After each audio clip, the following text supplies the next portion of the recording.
Hello again and welcome to another Morning and Glory Bolt Action video. Now, with the announcement that Bolt Action 3rd edition is on the horizon, if you're anything like me, you will be all aboard the hype train. And a new edition is a good excuse, a good opportunity to get into a new game or pick up a new.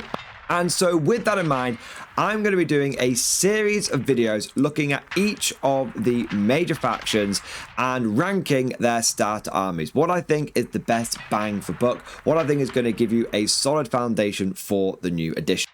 And so let's not mess around any further. With all of that said, let's take a look at the good, the bad, and the ugly of the German.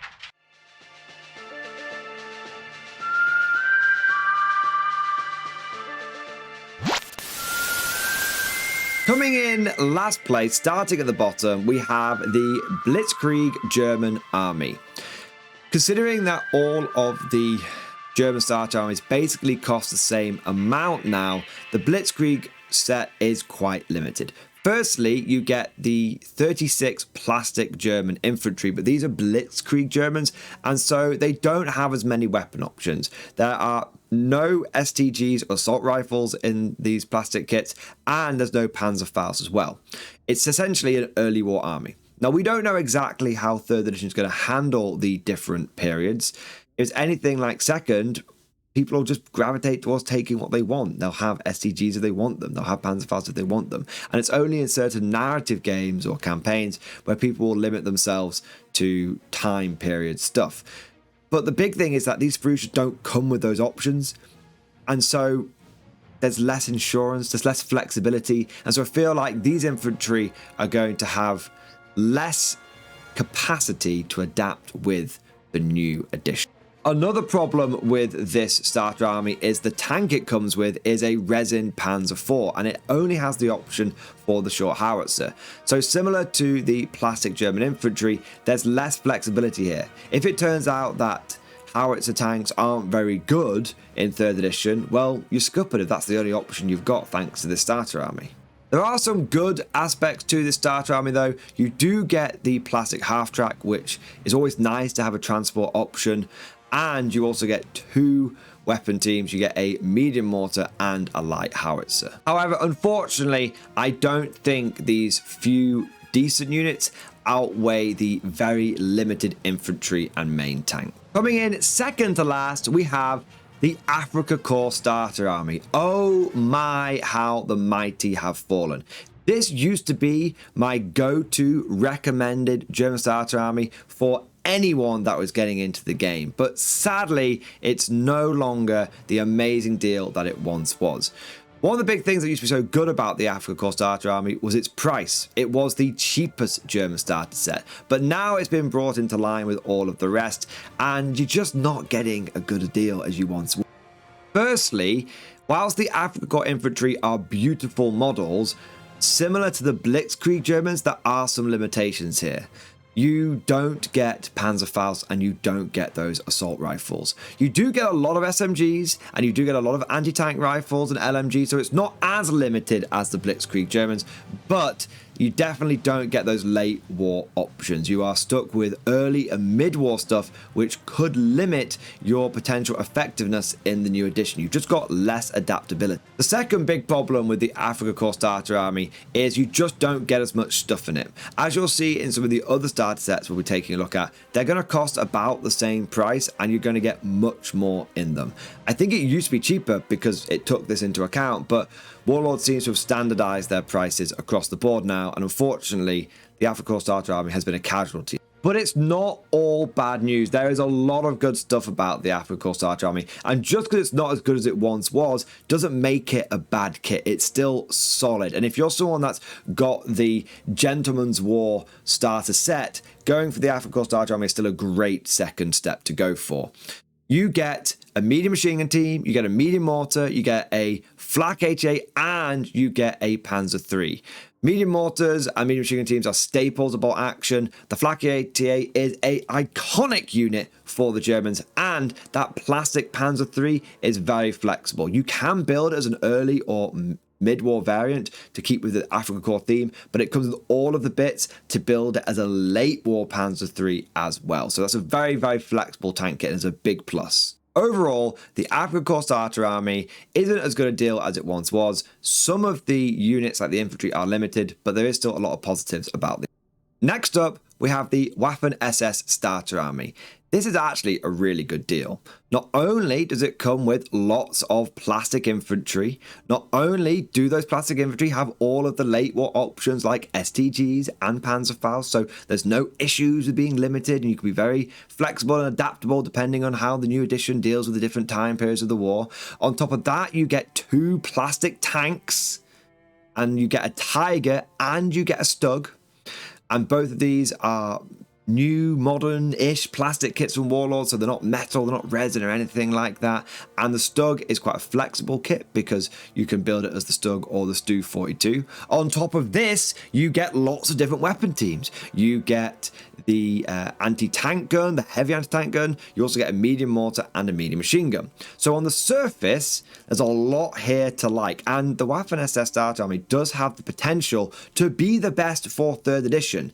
The big thing is, we just don't know. Right now in 2nd edition, you can only take 1 tank in your standard reinforced platoon, which is what people use for pickup games. But Warlord Games has stated that in 3rd edition, they're going to be redoing how people build armies and redoing the force selection. In that case, there is a chance that you can take in 3rd edition your Tiger and your Stug in 1 game and it not be a problem, but actually be something you are rewarded for doing. If that is the case, awesome. This becomes instantly one of the best starter armies because you get loads of armor that you can throw on the field. It's great. But if it turns out that, like in 2nd edition, you can only take 1 tank and that's a deliberate design choice to limit tanks from like dominating the game too much, and Warlord want to have that separation between bolt action and Achtung Panzer and all that kind of stuff, then if that is the case, then what you have with the starter army is 2 tanks and you can only really use 1 of them. You've got a bit of flexibility, but you are spending money in a situation where you might not be able to use all the models in your standard pickup games. And so as a result, because of that uncertainty with the Waffen SS Starter Army, that's why I put it sort of bang in the middle of the pack, because there's a chance that it's really flexible and you can use everything, but there's a chance that it still suffers from the same problems it has in 2nd edition. Now that covers the bottom 3 starter armies, all the ones that have got some kind of limitation or some kind of uncertainty around how their contents may be used. We're going to get into the top 3 now, get into the podium. If you're thinking of getting into bolt action with 3rd edition and you're thinking of picking up Germans for the game, then you would do well with all 3 of these. Their downsides are very minor, if non-existent, and they're all generally a good deal. Some are slightly a better deal than others, and that's why they may be ranked higher. But generally speaking, the differences are small, and if you find a good deal on any of these kits in your local area, you could do well to pick them up if you're thinking of getting it. So coming in 3rd place and taking the bronze medal, we have the Fallschirmjäger Starter Army. I really like this set. It comes with everything that you need. There's a solid foundation of infantry. These are multi-part plastic infantry that come with the various different things you need, like assault rifles, machine guns, regular rifles, SMGs, and you also have Panzerfaust. You've also got the bits in here to build your various officers, and it comes with various weapon teams as well, such as you've got the sniper, the flamethrower, the Panzerschreck, and the medium mortar. Just great variety in the plastic kits, great variety in the metal support teams as well.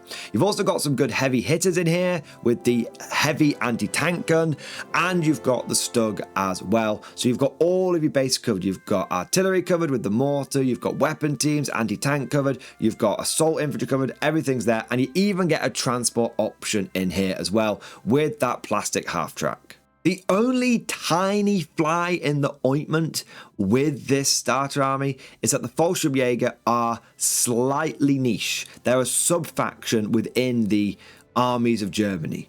And so we don't know exactly how they're going to be treated in Bolt Action 3rd edition. Warlord has assured us that our existing collection should be safe, but with this being slightly more niche, there is always a tiny bit of risk. But that's it. The models themselves are great, the contents are great. The only reason why this is 3rd place, like I said, the differences in these kits are all very, very minor. The only reason that I put this in 3rd place is because Fallschirmjäger fundamentally are a slightly niche sub-faction. That's it. Coming in 2nd place with the silver medal, we have the German Grenadier Starter Army. This comes with 36 plastic infantry, which have all the different weapon options, like your assault rifles, like your Panzerfaust, to make sure that you'll be able to play in any time period in the game. Also, you have the good weapon teams, you've got the medium mortar, you've got the medium machine gun, and you've got the heavy anti-tank gun as well. And you get some fantastic flexible plastic vehicles as well, with the Puma armored car, and you have the Stug, which again can be made into a Stu 42.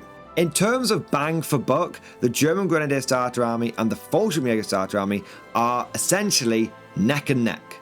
You get the same amount of armored vehicles, you get a similar number of weapon teams, same number of plastic infantry, everything's flexible, all of it should be good in Bolt Action 3rd edition.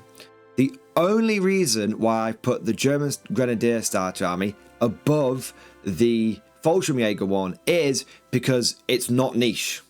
This is the German army. These are the standard models, the standard infantrymen that you're going to be able to use in Bolt Action 3rd edition. So because they're less niche, because they're basically the go-to, your bog standard German infantry, your bog standard German army, I feel like there's a tiny bit less risk. It's not that fly in the ointment that the Fallschirmjäger had, but both the Fallschirmjäger and the German Grenadier Starter Army are great choices. But there could be only one winner. There could be only one starter set which I think is the best. And this one is, in my opinion, clearly the best. It's above even the fantastic Fallschirmjäger and Grenadier armies. This is the German Winter Starter Army. And the reason I think this is the best army is simple. You get the most stuff. It is the best deal. You get the best bang for buck. This thing costs the same as the other starter armies. In fact, it's £103. I think it's actually £1 cheaper than some of the other ones. And it comes with the most stuff in it. You get all the weapon teams. You get 2 vehicles. You get a plastic Panzer IV, so it's a flexible kit as well. And you get 48 infantry. All the other starter sets come with 36. You get 48. I have built this starter army. Personally, it is what I used to build my Germans, and it was an amazing foundation back in 2nd edition just because of how much stuff I had. If I wanted a few more SCGs, I could do it. If I wanted a few more SMGs, I could do it. And that's really the kicker. Not only is it the best deal, because you get that extra infantry, you also get more flexibility. If you build some guys with STGs and they turn out not to be as good, well, that's all right, because you've got 12 more dudes that you could build with SMGs or LMGs. On top of this, the vehicles that you get in this set are also more flexible. The transport can be built as either the Opel Blitz truck, just 4 wheels, or you can go for the half-track Multier truck as well. So you've got a bit of flexibility there, unlike the transports in some of the other ones, which it's just a half-track and deal with it. And the Panzer IV can be built with the short barrel, or it can be built with the long barrel. It's not a resin Panzer IV, it's a plastic one, making it just as flexible as the Panzer III or the Stug from the other starter set. Long story short, German here Winter Starter Army is the best because it's got the most stuff in it, and it costs the same, and it's got the most flexibility.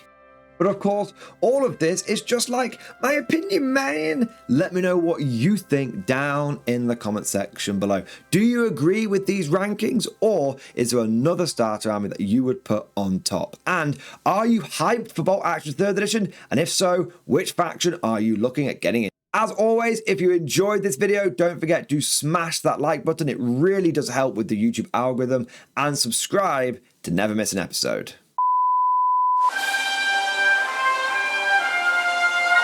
Would you like to know more? If so, then please consider becoming a channel member or patron. By supporting the channel, not only will you be doing your part, but you'll also be helping me create more content for your viewing pleasure and unlocking a whole host of perks. You get everything from a badge next to your name, custom emojis, but the big one is access to the Mordian Glory Discord server, an online community with almost 2,500 active members. It's always popping off in the MG Discord. We've got channels for army lists, hobbying, tactics, stories, and even a pretty spicy meme section as well. For all you greenhorns that wanted to see the Mordian Glory Hole, today is your lucky day.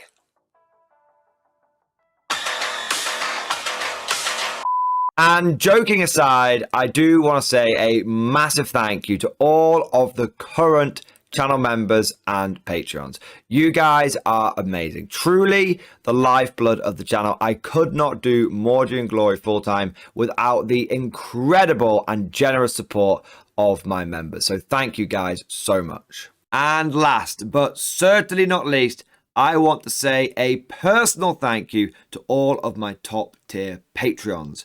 These are the War Masters, the people who have truly gone above and beyond the call of duty. So a heartfelt thank you to Alex Dengal, Bon Vert, Mad Larkin, Marcus Roberts, Mark Panconi, RJ Scorpion, Swordfish Trombone, Try Again Bragg, John Stubbs, Nick Walsh, Diesel Fox, and August Barney. Seriously, guys, thank you from the bottom of my heart. Your support is incredible and it makes a huge difference. Thank you so much. That's all for now. Hope you've all enjoyed today's video. And of course, as always, I'll see you guys next time.